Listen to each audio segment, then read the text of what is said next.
Ito naman yung ating spinach in salt and garlic. Sauteed garlic lang yan. And oil, tapos konting salt.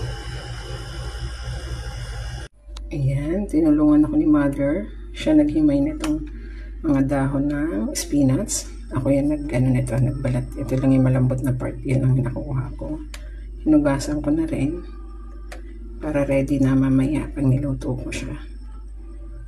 Ayan, diba? Bait ni Mother, no? Bilis. Ayan, naka-ready na ang ating garlic. Mga half ng buong garlic.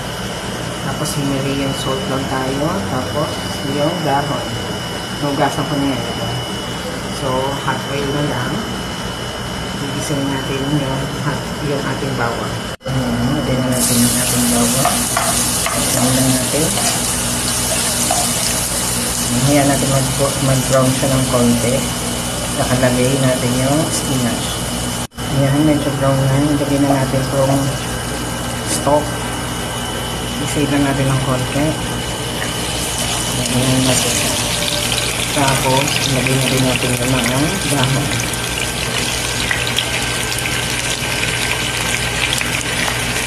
Ayan. Hindi ko na. Mix na natin. Para maluto din yan sa ibabaw. Pag na-mix na, bago ko takpan, nilagyan ko na rin yan ng maling salt.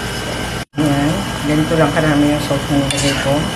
Mix lang natin. Ayan, nakikita nyo naman. Medyo nagla-light green na yung, nagla-dark green na yung daon ng spinach natin. Mix lang natin. Tapos sa takpan ko, maluluto na yan. Ayan, check na natin. Ayan, naluluto. Maganda. Okay na yan. Yan ang aming spinach. Garlic. Salt and garlic lang yan. Okay na yan. Bali, gugupit-gupitin ko na lang to para kumain si Mother. Yan, luto na yung aking air-fried bangus.